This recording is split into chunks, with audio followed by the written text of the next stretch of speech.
Je m'appelle Clara Whitmore. J'ai 28 ans. À mon propre mariage, la riche famille de mon fiancé a ri de mon père devant tout le monde.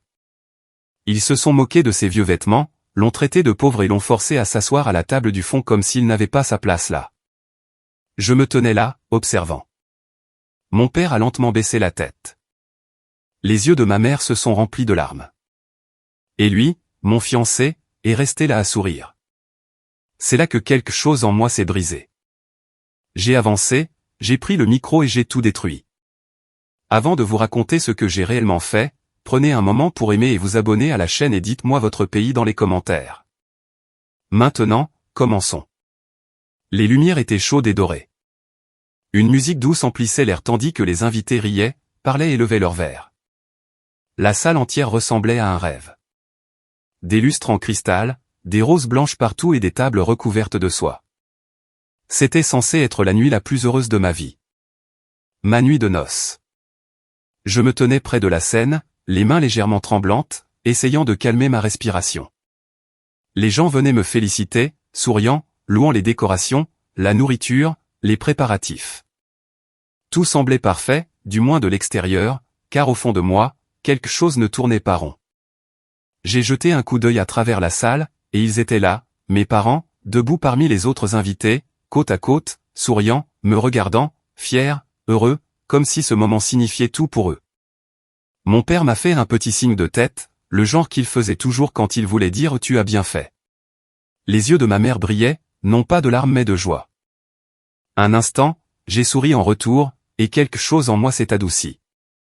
Tout va bien, me suis-je dit. Ils sont là. Ils sont heureux. Mais cette étrange sensation ne disparaissait pas. Mon père a ajusté ses manches maladroitement, essayant d'avoir l'air à l'aise. Il n'était pas habitué à des endroits comme celui-ci. C'était un homme simple, quelqu'un qui avait passé toute sa vie à travailler de ses mains, à réparer des machines, à arranger des choses, à faire n'importe quel travail qu'il pouvait trouver pour subvenir à nos besoins. Ses vêtements étaient toujours propres, mais jamais chers. Il ne se souciait jamais des marques. Il se souciait de l'honnêteté, du respect, de la famille. En grandissant, nous n'avions pas grand-chose, mais nous avions assez. Assez d'amour, assez de chaleur, assez de force pour traverser n'importe quoi. Je me souviens encore des nuits où l'électricité coupait, et nous nous asseyions ensemble à la lumière des bougies. Mon père racontait des histoires, ma mère riait doucement, et je m'asseyais entre eux, me sentant comme si j'avais la vie la plus riche du monde. Nous n'étions pas pauvres, nous étions juste simples, et j'en étais toujours fier. Ma mère était comme lui. Discrète, gentille, travaillant de longues heures, prenant parfois des quarts de travail supplémentaires juste pour s'assurer que je ne manquais jamais de rien. Elle n'achetait jamais rien pour elle-même. Mais d'une manière ou d'une autre, elle trouvait toujours le moyen de me procurer ce dont j'avais besoin ou même ce que je voulais. Je ne me souviens pas d'un seul jour où ils m'ont fait me sentir moins que quiconque. Pas une seule fois. Et debout là cette nuit, les voyant parmi les invités, me souriant, cela aurait dû être parfait. Mais ce ne fut pas le cas, Clara. Je me suis retourné en entendant mon nom. C'était lui, Ethan, mon fiancé. Il était parfait dans son costume, confiant, calme, complètement à l'aise dans ce monde.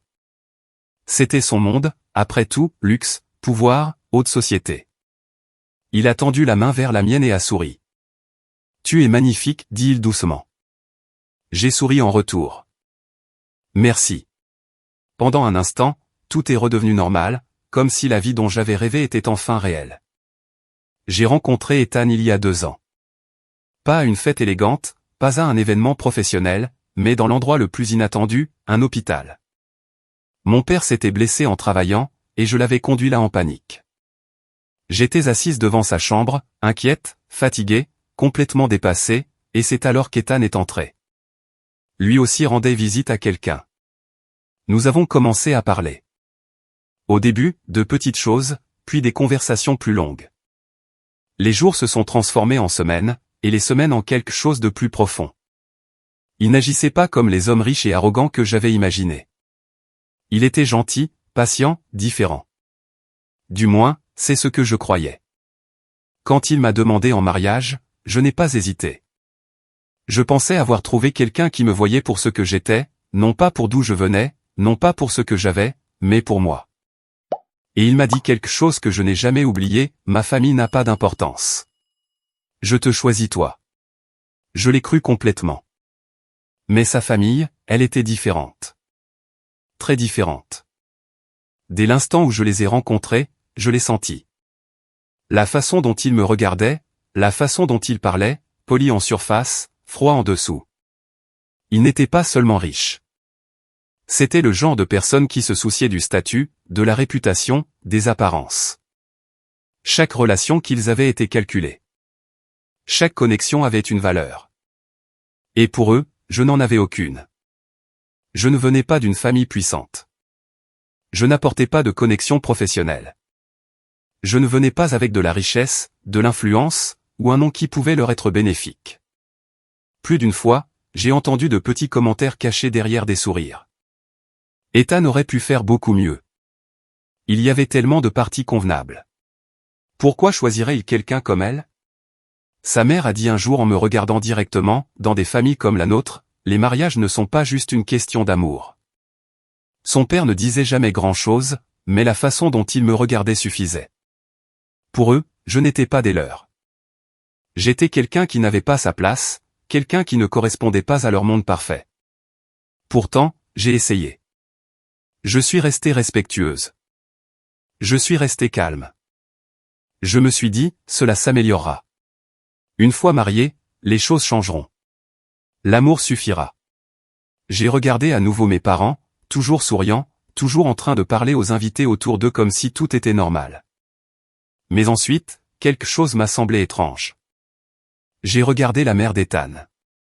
Elle fixait mes parents, ne souriant pas, ne détournant pas le regard, juste les observant. Puis elle s'est penchée plus près de son mari et lui a chuchoté quelque chose à l'oreille. Il a suivi son regard et a également regardé mes parents. Il n'a pas réagi, n'a rien dit, mais la façon dont il les a regardés a mis une étrange peur dans ma poitrine. J'ai froncé légèrement les sourcils. Est-ce que je me faisais des idées, me suis-je dit. Peut-être que ce n'était rien.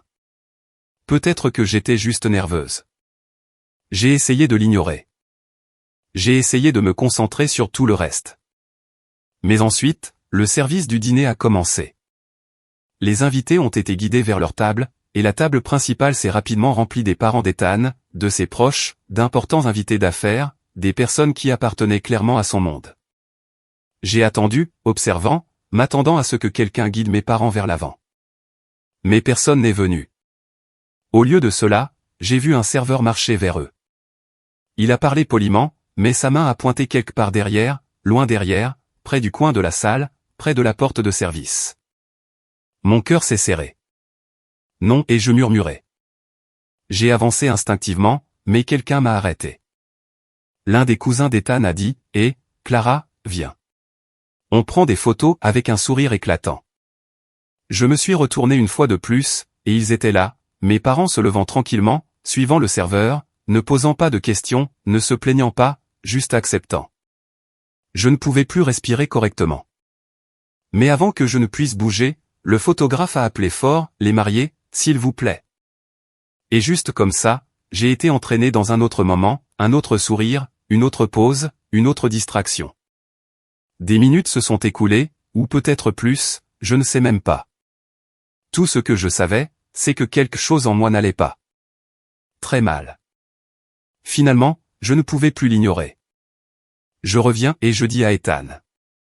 Il a hoché la tête, distrait, riant avec quelqu'un. Je me suis retourné et j'ai marché rapidement à travers les tables, au-delà des rires, au-delà de la musique, au-delà des lumières scintillantes jusqu'à ce que j'atteigne le fond. Et puis je les ai vus. Mes parents, assis à une petite table, non décorée comme les autres. Pas de centre de table, pas de bougie, rien. Juste une table simple près de la porte de la cuisine.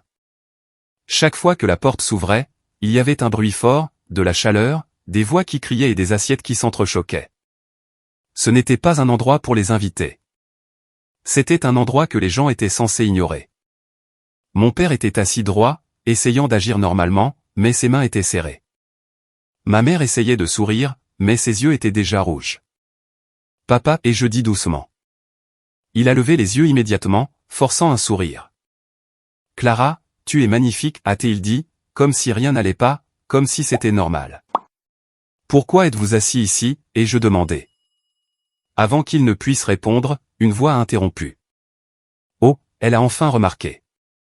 Je me suis retourné. La mère d'Ethan se tenait là avec un groupe de femmes, parfaitement habillées, souriant mais pas gentiment.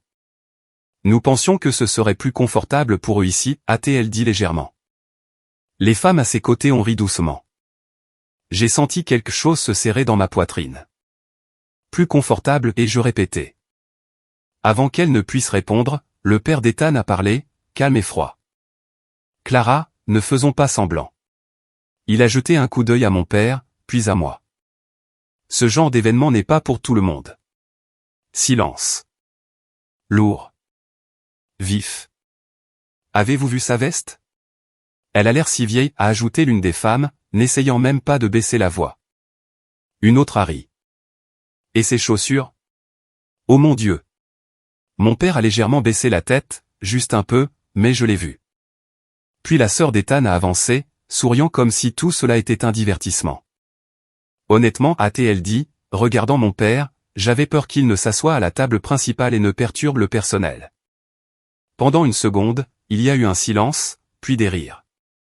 Doux au début, puis plus fort, se répandant sur les tables voisines. Ma poitrine s'est serrée. Une autre voix s'est ajoutée.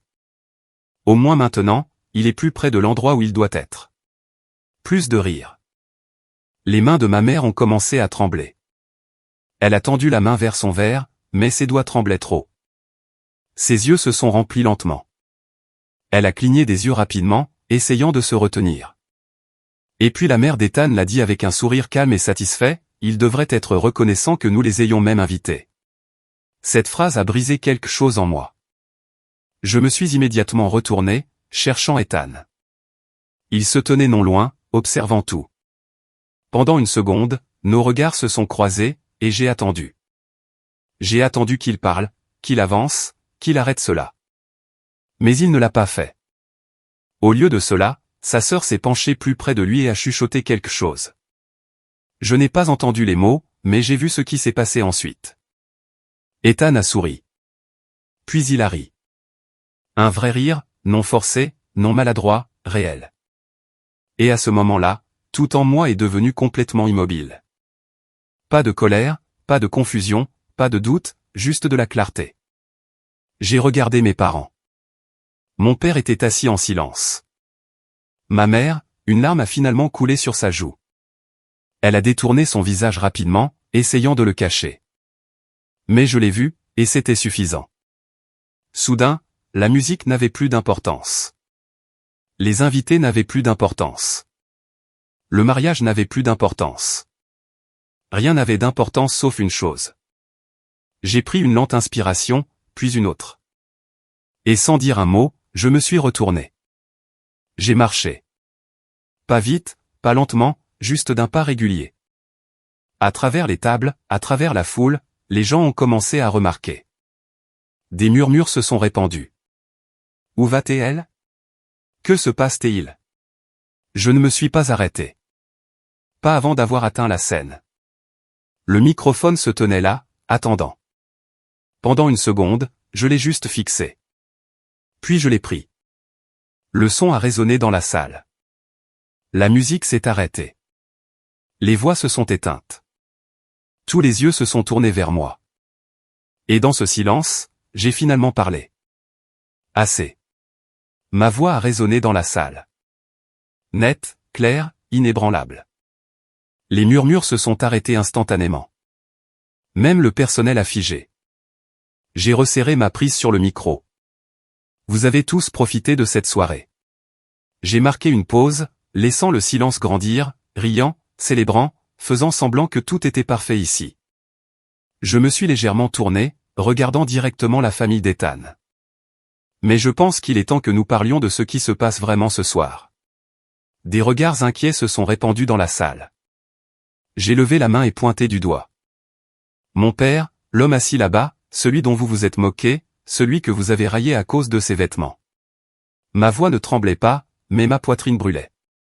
Cet homme a passé toute sa vie à travailler de ses mains, pour que je puisse me tenir ici aujourd'hui. Le silence est tombé, lourd, inconfortable. Il n'a jamais demandé le luxe. Il n'a jamais demandé l'approbation, mais il méritait le respect. J'ai tourné mon regard vers ma mère. Ma voix s'est adoucie un peu. La femme qui a tout abandonné pour moi, qui se tenait là ce soir, essayant de sourire pendant que vous lui faisiez sentir qu'elle n'avait pas sa place. Vous l'avez fait pleurer. Personne n'a parlé. Personne n'a bougé. Puis je me suis lentement tourné vers Ethan. Et toi? Il s'est raidi. Je t'ai regardé. J'ai attendu que tu dises quelque chose, une pause, que tu fasses quelque chose, mais tu ne l'as pas fait. Ma voix est devenue plus froide maintenant. La pièce est devenue plus lourde. Tu es resté là et tu as souri. Tu as ri. Cela l'a frappé durement. J'ai fait un pas en avant. Alors, laissez-moi être très clair. Ma voix était calme maintenant. Trop calme. Un homme qui a honte de mon père n'est pas quelqu'un avec qui je peux construire une vie. Des halètements se sont répandus dans la salle. Ethan a fait un pas vers moi. Clara, attends. J'ai levé la main, l'arrêtant. Non. Silence à nouveau. Puis j'ai souri légèrement. Mais ce n'est pas la seule chose dont vous devriez vous inquiéter. La confusion s'est répandue. La peur a suivi. J'ai regardé ses parents. Vous avez passé toute la nuit à décider où mon père avait sa place. Maintenant, laissez-moi vous montrer où vous en êtes. La pièce a retenu son souffle. La société d'investissement qui détient une part importante de votre entreprise. J'ai arrêté, laissant le silence s'étirer, laissant la confusion grandir. M'appartient. Pendant une seconde, personne n'a réagi. Puis la pièce a bougé. Des murmures, des froncements de sourcils, des gens se tournant les uns vers les autres. Le père d'Ethan a soudainement avancé, sa voix aiguë. Qu'est-ce que c'est que ces absurdités? Je l'ai regardé, calme et stable. Pas des absurdités. Des faits. Sa mâchoire s'est serrée. Cette entreprise est l'un de nos plus grands investisseurs, a-t-il dit. J'ai hoché la tête légèrement. Oui, c'est le cas. Un éclair de confusion a traversé son visage. Alors ne soyez pas ridicule. Nous connaissons tous les grands investisseurs avec qui nous travaillons. C'est là que j'ai souri un peu. Non, et je dis doucement. Vous connaissez le nom de l'entreprise. Vous connaissez les contrats, mais vous n'avez jamais assez pris la peine de savoir qui se trouve derrière. Silence. L'entreprise est enregistrée sous une société holding, gérée par des représentants légaux, et moi. J'ai fait un petit pas en avant, et je suis la propriétaire majoritaire derrière elle. Maintenant, cela a frappé. Les téléphones sont sortis instantanément. Les gens ont commencé à chercher, à vérifier, à appeler. Un homme près du devant a chuchoté fort, elle a raison. Cette entreprise possède près de 30%. L'atmosphère a complètement changé. Le visage du père d'Ethan a perdu sa couleur. Ethan, a-t-il dit sèchement. Fais quelque chose. J'ai lentement tourné mes yeux vers Ethan. Pendant un instant, il m'a vraiment regardé. Et dans ses yeux, il n'y avait ni colère, ni confiance, seulement de la peur. Il n'a pas bougé, n'a pas parlé, car il savait qu'il n'y avait rien qu'il puisse dire qui arrêterait cela. Je me suis tourné vers son père. Vous avez bâti votre réputation sur le pouvoir, sur le contrôle, sur le fait de croire que des gens comme moi n'ont pas d'importance. J'ai marqué une pause. Alors, laissez-moi vous montrer à quoi ressemble vraiment le contrôle. La pièce était complètement silencieuse. J'annonce officiellement et je dis lentement, clairement, que mon entreprise commencera le processus de retrait de tous les investissements de votre société. Des halètements, vifs, forts. Et une fois que cela arrivera, j'ai légèrement incliné la tête, voyons à quel point votre marque résistera sans nous. La panique s'est répandue instantanément. Des investisseurs qui chuchotaient, des invités qui échangeaient des regards, des téléphones qui sonnaient. À partir de demain, et je poursuivis, je convoquerai une réunion d'urgence du conseil d'administration. Chaque investisseur présent dans cette salle recevra un rapport complet. J'ai laissé cela s'assimiler. Non pas sur vos chiffres, mais sur votre caractère. La mère d'Ethan a reculé d'un pas, son visage pâle, son père complètement sidéré, et Ethan toujours silencieux. J'ai pris une lente inspiration. Et à ce moment-là, ils ont finalement compris. Ce n'était pas de la colère. Ce n'était pas de l'émotion. C'était du contrôle. J'ai pris une profonde inspiration, puis je me suis penché lentement et j'ai retiré ma bague de mariage. Le petit bruit qu'elle a fait en glissant de mon doigt a résonné plus fort que tout le reste. Je l'ai posé sur la table à côté de moi. Ce mariage, je l'ai regardé une dernière fois, et terminé. Des halètements, le choc, des murmures partout. Mais je n'ai plus jamais regardé en arrière. Au lieu de cela, je suis descendu de la scène, directement vers le fond, vers eux. Mes parents. Ma mère a levé les yeux vers moi, ses yeux encore humides. J'ai essuyé doucement ses larmes. Puis j'ai pris la main de mon père. Rentrons à la maison. Il n'a rien dit, mais sa prise s'est resserrée. Et ensemble, nous avons traversé la même foule qui avait ri, maintenant complètement silencieuse. Personne ne nous a arrêtés. Personne n'a parlé. Et juste avant que j'atteigne la porte, j'ai marqué une pause. Je ne me suis pas retourné, mais j'ai dit une dernière chose, je préférerais tout perdre plutôt que de rester aux côtés de personnes qui ne comprennent pas le respect. Et puis je suis sorti, laissant derrière moi les lumières, le bruit, les mensonges et l'empire qui était sur le point de s'effondrer.